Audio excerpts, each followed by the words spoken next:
Sudiro Tunggajaya atau STJ merupakan perusahaan otobis yang sempat menggemparkan dunia perbisaan Indonesia, khususnya di Pulau Jawa. PO yang berasal dari Magetan, Jawa Timur ini memang kehadirannya sangat fenomenal, mengisi persaingan bis antar kota antar provinsi. STJ sendiri memulai kiprahnya di segmen bis antar kota antar provinsi pada tahun 2017. Rute pertama yang dibuka yakni Pelausan Magetan Solo Jakarta serta Madiun Maspati Solo Jakarta. PO ini langsung sukses menarik perhatian karena menawarkan kecepatan dan bisa sampai tujuan sebelum matahari terbit. Salah satu faktor bis STJ dulu bisa naik daun juga karena banyak diliput oleh YouTuber dan bismania. Setelah dikenal luas, STJ menilai bahwa ini merupakan momen yang bagus untuk melakukan pengembangan usaha dan ekspansi jaringan rute atau trayeknya ke berbagai penjuru di Pulau Jawa. Mulai dari rute Pacitan, Ponorogo, Bojonegoro dengan tujuan Jakarta, STJ juga membuka rute lain di Jawa Tengah seperti rute Wonogiri Jakarta, Purwodadi Jakarta, Tayu Pati Kudus Jakarta, serta STJ juga berani membuka rute Jogja Jakarta dan Jakarta Surabaya Madura. Di masa pandemi, STJ juga sempat membuka rute Wonosobo Jakarta dan Pekalongan Jakarta. Ekspansi trayek dari STJ ini hanya dilakukan dalam waktu yang sangat singkat. Bukan hanya itu saja, STJ juga mengadakan beberapa unit bis bersasis premium sebagai daya tarik untuk memuluskan proyek ekspansi trayeknya. STJ juga menerapkan pelayanan dengan memakai pramugari khusus untuk armada premium.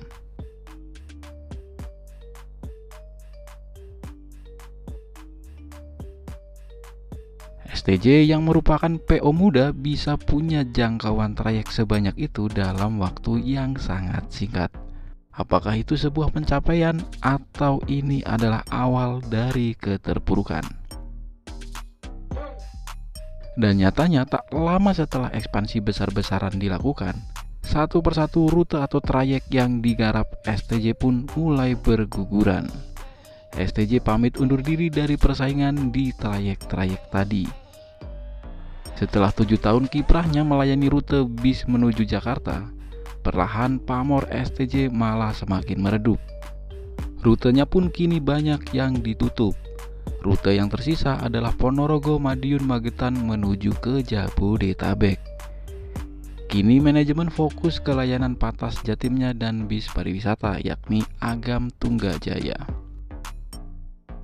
Nah, lantas apa yang membuat STJ pamornya kini meredup?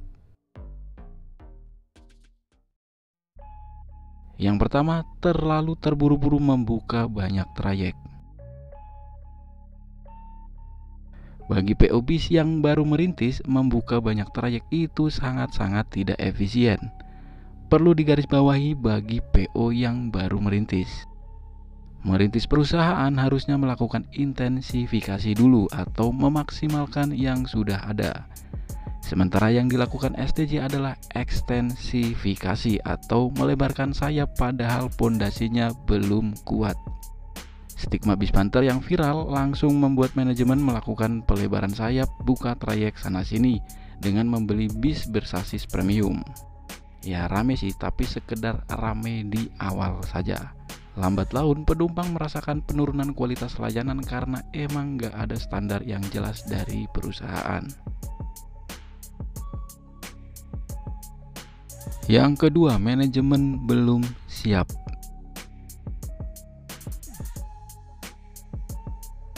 Perusahaan yang baru merintis tentu perlu kesiapan dan perhitungan yang matang untuk melakukan ekspansi.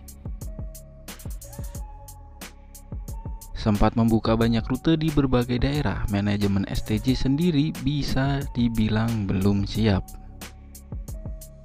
Dengan banyaknya rute, berarti STJ juga harus siapkan armada bis lebih banyak. Hal ini yang tidak dilakukan STJ waktu itu. Jadi ada beberapa armada yang dipaksa untuk bekerja keras di rute tertentu, hingga sering mengalami trouble. jelas hal ini akan berpengaruh pada operasional. Setiap membuka rute baru harusnya juga dilakukan survei ke lapangan. Apakah rute ini benar-benar potensial atau tidak? Jika tidak, seharusnya jangan buru-buru buka trayek baru. Usaha transportasi bis tentu memerlukan waktu yang sangat lama untuk bisa balik modal. Dari beberapa trayek yang STJ buka, jangankan untuk memetik keuntungan, untuk bisa balik modal saja juga masih susah.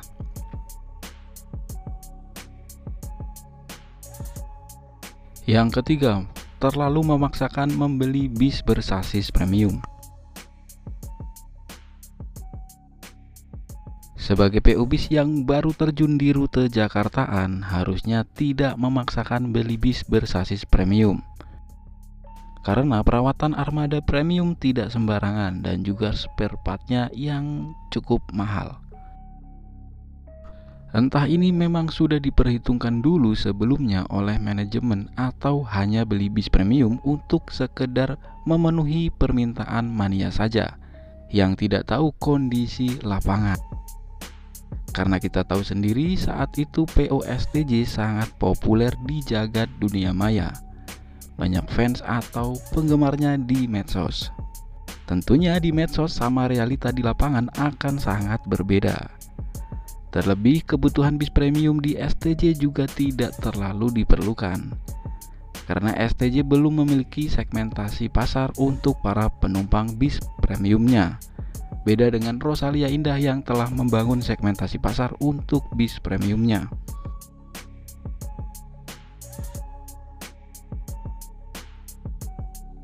Yang keempat, sistem pramugari yang buru-buru. Selain sasis bis premium yang gak perlu-perlu amat, adanya pramugari di armada bisnya juga menambah beban biaya pengeluaran. Sekitar tahun 2019 sampai 2021, bis STJ ini menghadirkan sosok pramugari khusus untuk bis premium. Tapi menurut saya ini bukan hal yang tepat juga. Karena dalam satu bis jadi terlalu banyak krunya. Komposisinya jadi ada 2 driver, 1 kernet, dan 1 pramugari. Hal ini berbeda dengan Rosalia Indah yang tetap menerapkan sistem 2 driver dan 1 pramugari. 4 kru dalam satu bis itu menurut saya terlalu banyak. Otomatis pengeluaran untuk menggaji kru juga akan bertambah. Bis di Pulau Jawa rata-rata cuma ada 3 kru. Sinar Jaya sekarang ini malah cuma ada 2 driver tanpa kernet. Bagi PO bis yang baru merintis, sistem pramugari ini kurang cocok dan tidak efisien. Tujuannya memang baik untuk menarik minat penumpang. Tapi perlu diingat kalau pakai pramugari, perawatan bisnya juga harus benar-benar dilakukan dengan baik. Jangan sampai terjadi kendala di jalan. Jika terjadi, bisa merusak citra bis itu sendiri. Yang kelima, driver dan kru tidak bisa merawat armada dengan baik.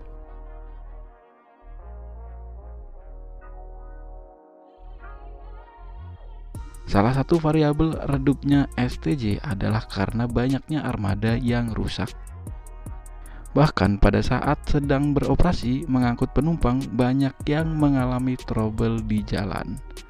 Tentu hal ini memberikan pengalaman yang kurang berkesan buat perjalanan penumpang, yang membuat penumpang perlahan-lahan meninggalkan STJ.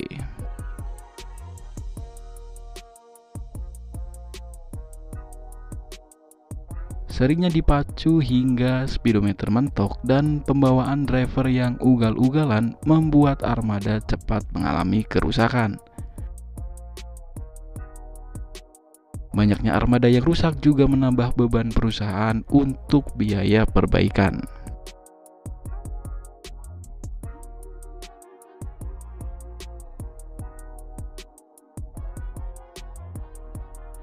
Jadi dari STJ kita bisa tahu bahwa ternyata dalam merintis usaha perlu melakukan intensifikasi atau memaksimalkan apa yang ada seefisien mungkin. Memanfaatkan arus popularitas untuk ekspansi saja tentu nggak akan cukup. Harus disertai kesiapan dan perhitungan yang matang. Saat ini STJ sudah mulai menerapkan itu dengan rebranding menjadi PO Tunas Muda. Yang saya harap akan ada evaluasi besar-besaran di PO ini untuk berubah menjadi yang lebih baik. Semoga bisa bangkit dan berjaya kembali.